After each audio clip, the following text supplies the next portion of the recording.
You know, it's an honor to have this opportunity to speak to this group. I've spoken many times with Ken. He's a wonderful gentleman and it's quite inspirational for me.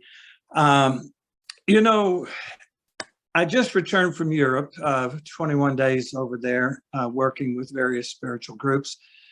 And so that was quite a wonderful trip. We have an annual gathering of firewalking instructors and what we call experiential education masters. So it's quite a bunch. I thought I'd start off by telling you a little bit about my personal journey.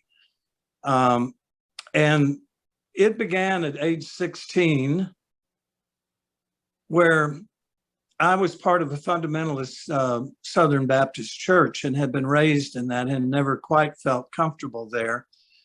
And I waited, endured the church ladies. There we go. Hi, everybody.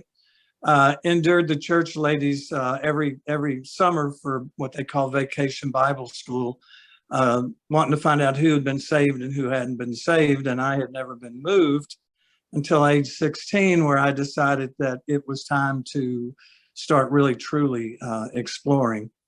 So I did get baptized, and the biggest question I had was answered in that moment, which was how these great big 6'2", 6'4" ministers we'd had throughout my childhood could get down off the pulpit, jump in the water, and come back and be completely dry.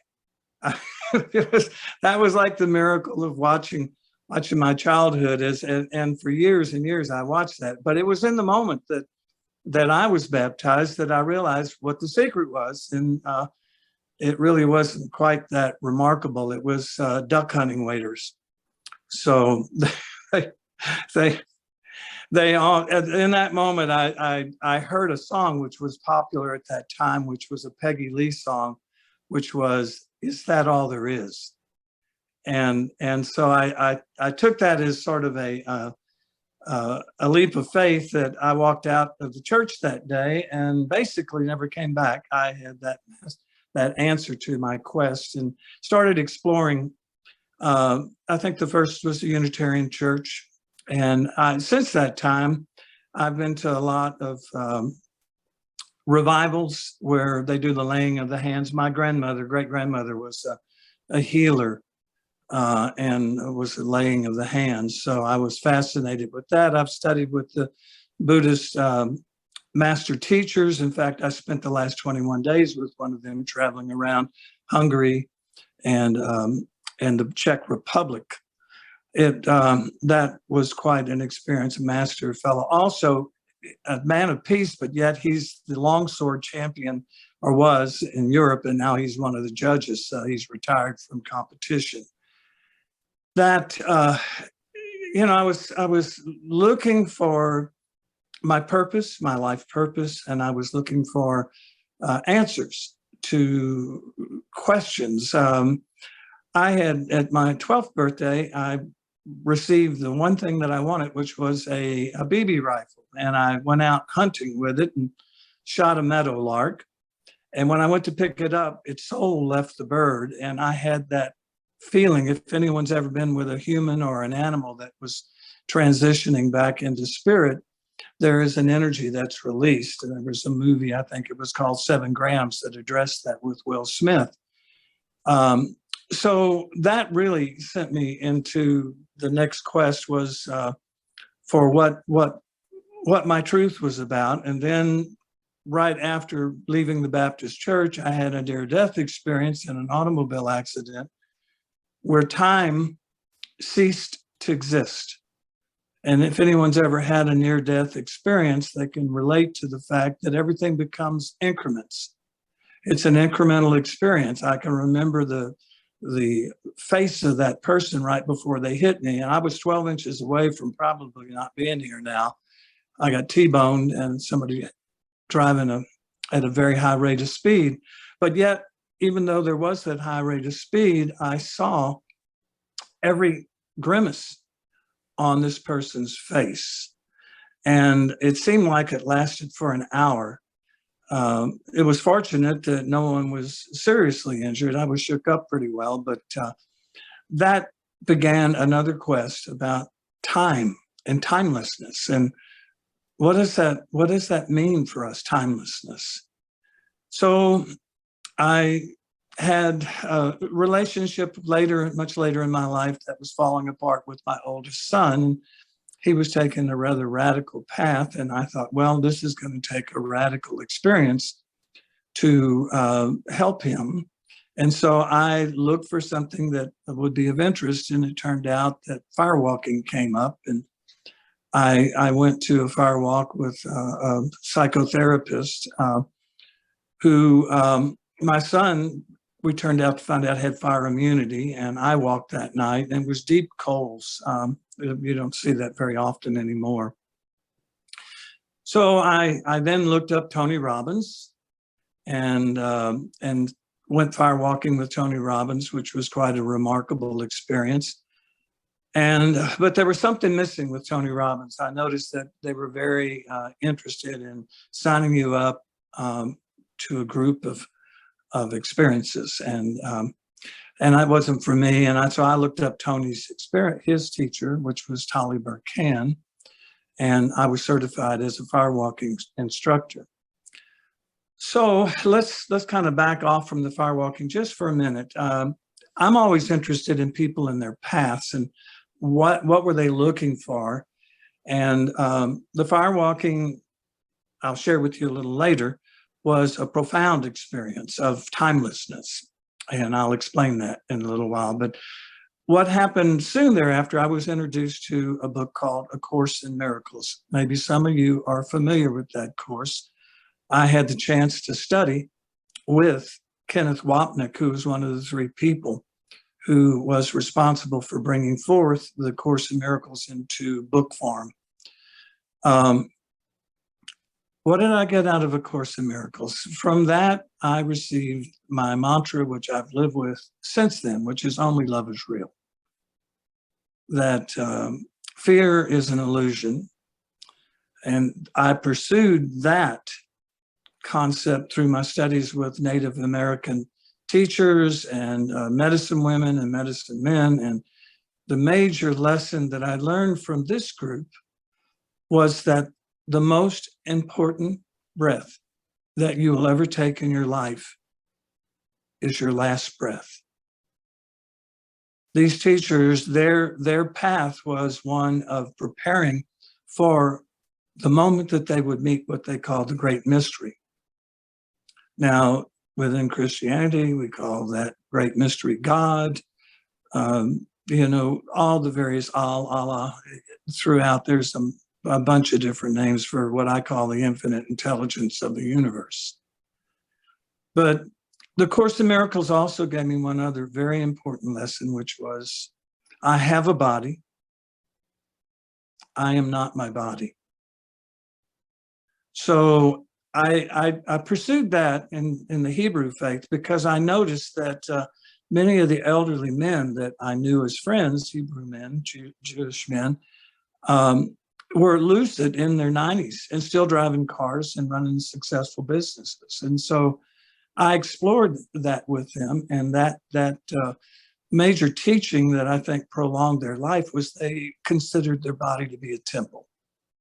They were not ashamed of their body. And so that brought a sense of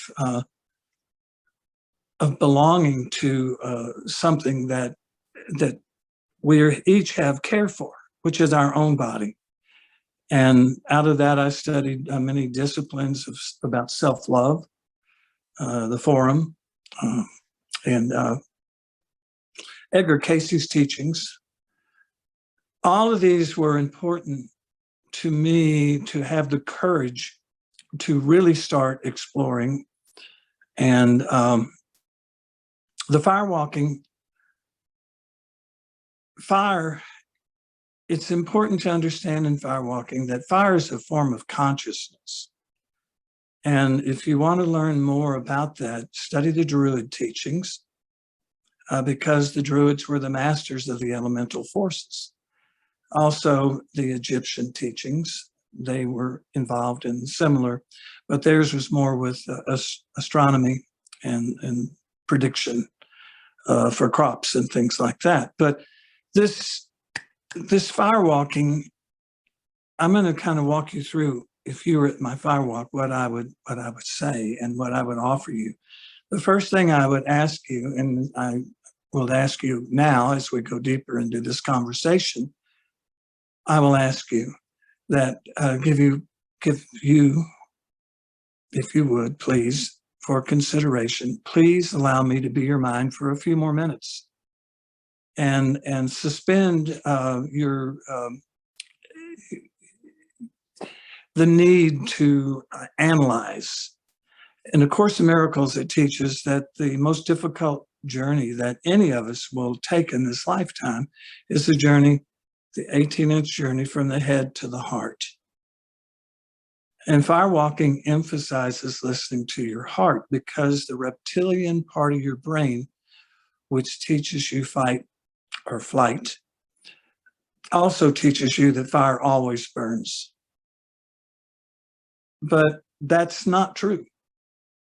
I have stood in the fire there's no time inside the fire, so I can't tell you how long that I've stood there, but people tell me that it has been 2 or 3 minutes. I've laid down in the fire, and again for 2 or 3 minutes. This core belief that things have to be a certain way, for me, I believe that's why so many aspects of our world today are falling apart. And the firewalk, Tony Robbins taught firewalking as a rah-rah experience, and it works. It's to build up what's called the pneum in the body, get people excited, and they can do things that they wouldn't normally do when they were just strictly in their head. They bypass critical thinking, which is an important aspect of our ability to access spiritual guidance. Critical thinking, that there's no way there could be angels. There's no way that, elemental forces could be forms of consciousness. And what else are they in your life? Are you thinking that you can't accomplish? This ability to step outside of the limits of time. I use round fires typically, or heart-shaped fires, when I'm doing firewalks, and I consider the firewalk in a round form, it's a portal. And I don't tell people, but those who are wise enough to pay attention will decide they don't have to walk through the middle of the fire. Since it's round, they can take off an edge or whatever like that. But I also teach them to circle around the fire and look for a pathway that will be offered to them by the fire, that they'll have safe passage. And that's how I'm able to stand in the fire and lay down in the fire. Is what we do is we create sacred space. Every piece of wood that goes into one of my firewalks, we say ice cold fire. And we set the intention before anyone gets there. Creating sacred space can be done many different ways. We usually use crystals on the 4 directions, with tobacco, and with cornmeal as offerings. The cornmeal being the feminine offering, the tobacco being the masculine offering. I use the Druid 4 directions prayers to set up a vortex of energy. And I've had as many as 974 people cross the fire without getting burned in one night. And that was in Jakarta, Indonesia. So the fire is the teacher. This is, I've always taught, I've certified firewalking instructors and certified fire masters, who are people that have had many years of experience. And this is the main lesson, is that arrogance is what will burn you in the fire. And I have to warn people when we have an ice cold fire, that when they walk across and they think that there's nothing to it, because it is ice cold fire. They follow the dark spot across the fire. And this is a 12 to 1700 degree fire. Now at 1100 degrees, the aluminum block in your automobile will melt. So that's how hot if you are inside of linear time. Now think about this. What are the two things that it takes to cook anything? You know, if you have a wonderful steak and you bring it home and it's time to go to bed, but you're gonna cook it, let it cook overnight, and you put it on the pan and you never turn on the heat. Is it going to be ready for breakfast? No. So consequently, if there's no time, and what happens when you step into the circle, when I carried my daughter across when she was about 6 years old, when I was standing with her in the middle of the fire, she says, "Why isn't it hot in here, Daddy?" And I carried her out because when I'm in state, I don't talk to other people. And we talked and discussed about the illusion of linear time, timelessness. Now, in the new books that I've studied for 9 years now, they're called I Am the Word by Paul Selig. And they are channeled just like A Course in Miracles. That was Kenneth Wapnick and Bill Thetford. And I just went blank on our lady that was with that, but that doesn't matter. These people received A Course in Miracles over 7 years of dictation. And it was handwritten and then double spaced typed. It was 700 pages of typing that Ken Wapnick was attracted. He was in a monastery in Israel when the voice spoke to him and said, it is time to go back to New York. We have work for you. So Paul Selig, you can look him up and go to paulselig.com. Don't look to the interviews that other people do with him. Too many times it's more about the interviewer than about Paul. And that's SELIG on that. But this is the 11th book that has come through that are channeled. They're unedited. That's the agreement between the guides who identify themselves as the Melchizedeks. The Course in Miracles was brought through by a Melchizedek member who happened to be Jesus. So that was the voice that was heard for A Course in Miracles and the entire Melchizedek group. And the Melchizedeks were an ancient tribe of Hebrews, teachers, and they're mentioned 3 times in the Old Testament, and in the New Testament, it says that Jesus was a member of the Melchizedeks. So he's one of those teachers. Where we are right now, and what I'd like to offer you for consideration, I asked for permission to be your mind for a little while, so I'm going to ask for a deeper level right now, which is for you to consider the possibility that you have chosen a contract and you have come in for a divine purpose. And, oh, Rochelle, okay, anyway, I had a message, excuse me. You've come in for your own divine purpose. And you've entered into a very dense, fear-based world where the solution to everything is a bigger bomb, currently, our bigger army. In the past, are burning people alive, to anybody that was different, all of these things that were so fear-based. And where we're headed, the good news is we're headed to a higher level of beingness called the upper room in the books. And the unique part of the upper room is that fear, time, and space cease to exist when you're able to raise your frequency, your individual vibrational field, to a high enough level to where you're no longer influenced. I got my name Hawk from the fact that I've always chosen, it's my Native American name, that I've always chosen to choose, and I listened to your prayer today, and you're choosing to experience life in an optimistic way. My father was an optimist for many years, and even in senile dementia, he was able to recite the Optimist Creed, which is quite a long creed, but that was who he was and what he stood for. I'd like to have enough time to ask for questions. Is it time yet so people could ask for questions?